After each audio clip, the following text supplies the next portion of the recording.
Hey, this is Matt Cain with the San Francisco Giants, and you guys are listening to Torture Cast. You're listening to a podcast by and for fans of the San Francisco Giants. Let's go, Giants! With hosts Willie Dills, Chad King, Ben Lee, and Eric Nathanson.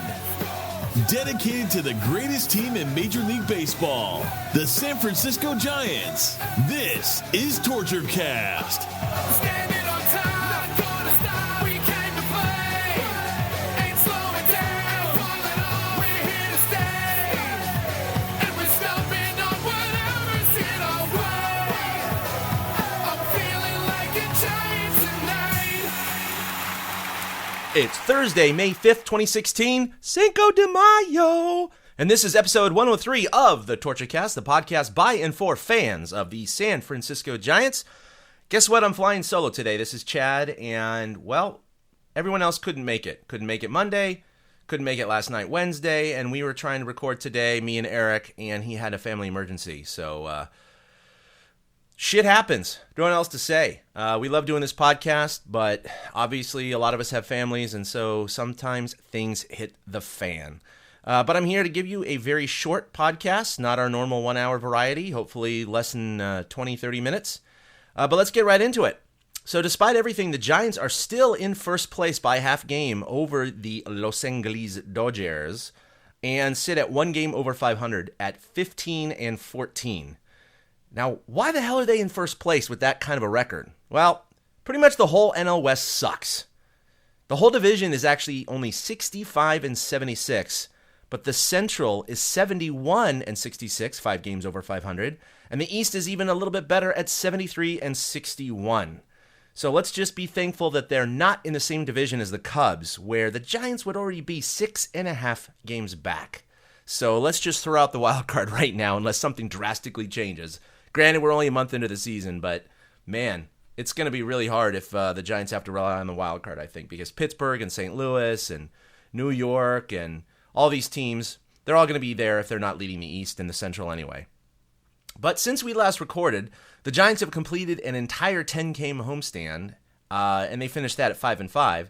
And of course, their recent road trip, 6 games, and they finished with 3 wins and 3 losses. So basically 500, 8-8 over the last 16 games since we recorded. However, it did start by being swept in a 4-game series by Arizona at home.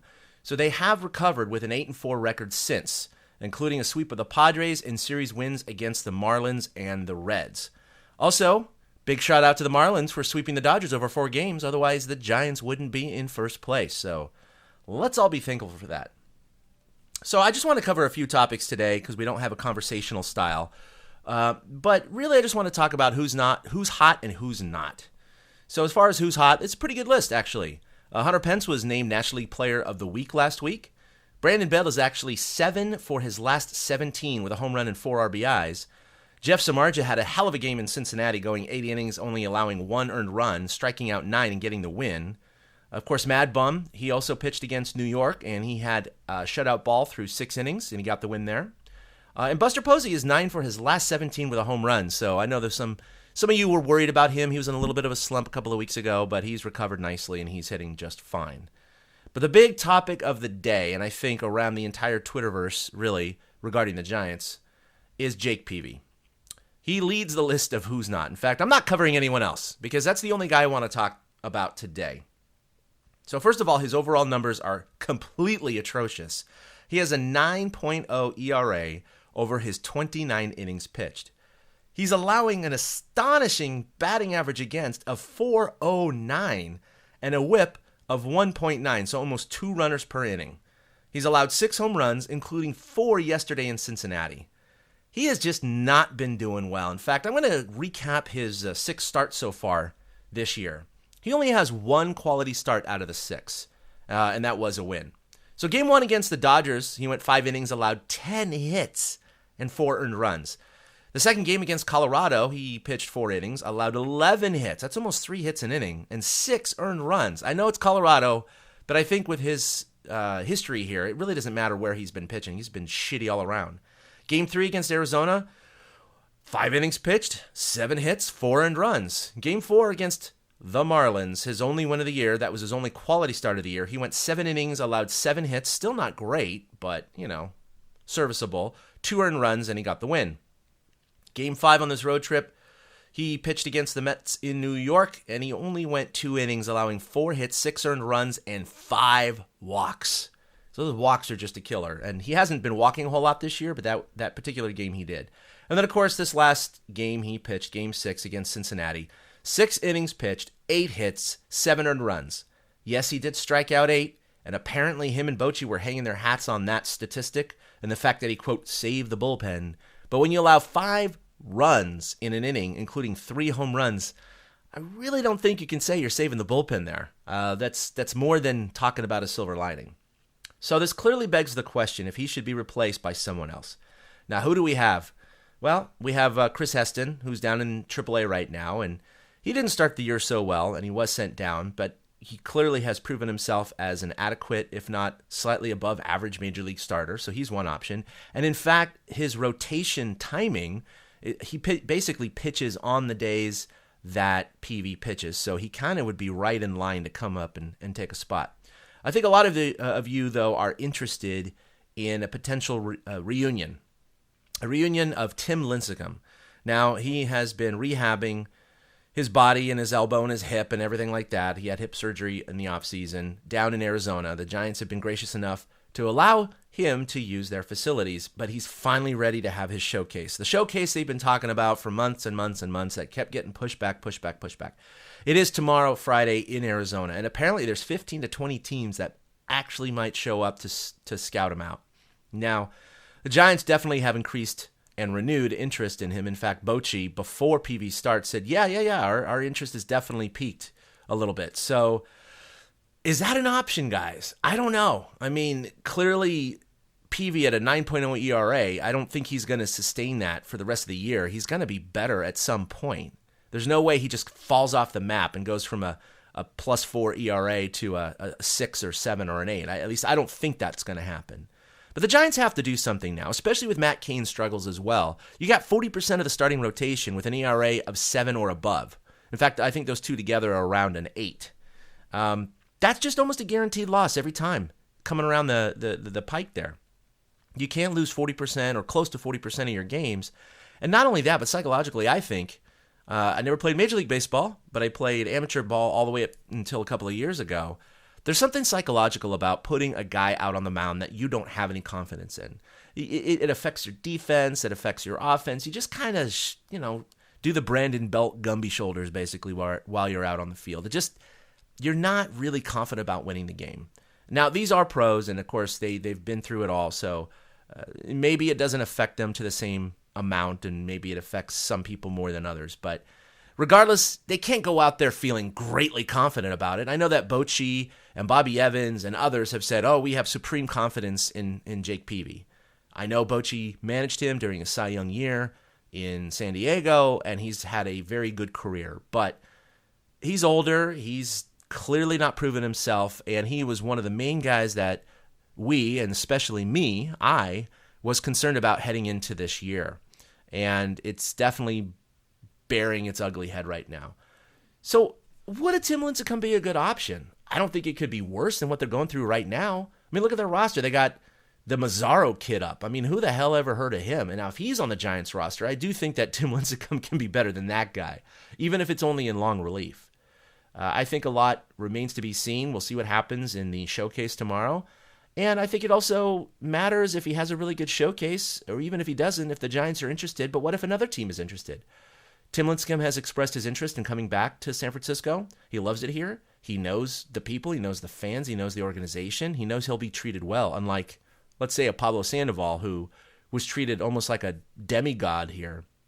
And, of course, he went to Boston, and we all know what's been happening since. In fact, he just went on the DL for the entire year with shoulder surgery. So his life has been turned upside down. And I'm not saying it would have turned out differently here in San Francisco, but I think it might have. I don't know. So I think Timmy might look at Pablo, and even disregarding that, it does sound like he wants to come back to San Francisco.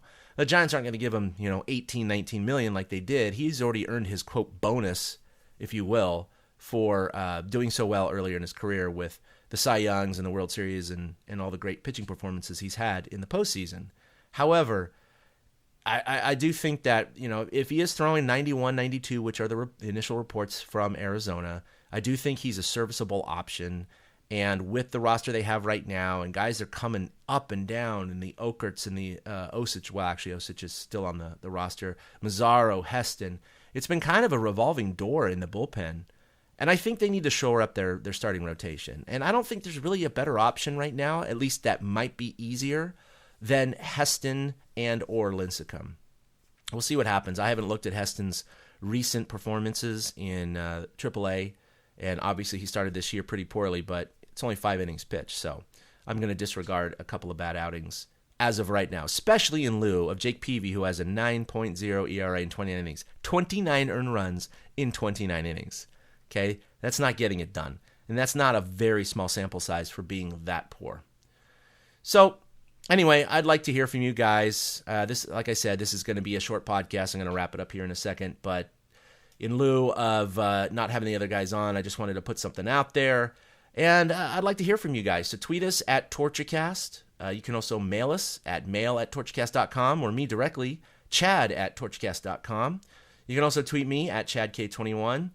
At Willie Dills is where Willie is. At 2OutHits is Eric. And at Fried Duck is our Ben Fried Lee, as we like to call him. So the Giants hanging in there. First place. But it doesn't feel like first place, does it? Doesn't to me. But we'll take it. They're not in the Central. They're hanging on. They're treading water. And they're in a position where basically they're starting a new year in first place. And we'll see what they can do with their starting rotation. I have no concerns about Cueto or Mad Bum. And Jeff Samardzija has actually been quite good. He's had a couple of bumps in the road, but he's definitely shown so far to be very valuable to the Giants. And he likes to snap bats over his knee, which was pretty freaking cool, by the way. Little Bo Jackson treatment there. So I'd like to hear you out. Matt Cain goes tonight against Colorado. And as you guys may know, I really do pull for this guy. Him and I kind of know each other. I've given him a tour of the aquarium. We've hung out on the golf course, and he really is a great guy. He's a great family, wonderful wife and a couple of kids, mother-in-laws, nice as could be. And I really pull for the guy because I got that connection, and I just want to see him revive his career. His stuff is there. He's been throwing hard. His control hasn't been there. So he's a second problem right now. And I think that we just need to focus on Peavy one pitcher at a time. I don't think they can replace both with Heston and Peavy at this point. Let's just do one, see what happens, and go from there. So let's just assume that neither one of them is hurt. So anyway, for the absent Willie, Eric, and Ben, this is Chad King signing off for episode 103 of the TortureCast. And hopefully they're going to go ahead and sweep Colorado in 4, and then the Toronto Blue Jays are coming in for 3 at home. So that's a very unique one. We did cover the game, me and Willie. He flew in from Austin. He's not living in San Francisco anymore, and we did cover the game a couple of Mondays ago, and that was fantastic fun. It went long. It was against San Diego. They eventually won 5-4 in an almost 4-hour game. And so unfortunately, we weren't able to record a regular podcast or even a bonus-ode then. I did go in the clubhouse, but got lost in conversation with a couple of the Giants personnel before I could grab an interview with one of the players. So hopefully the next game I go to, I will be more focused and I will get that interview for you guys.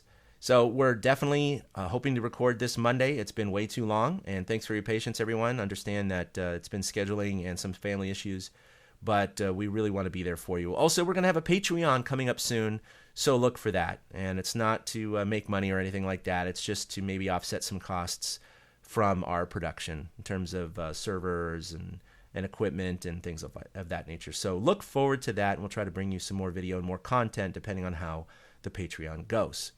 So anyway, we'll see you next time in episode 104. In the meantime, enjoy those Giants, and hopefully they'll win one for us. Win one for the Gipper. All right, see you later. Boom.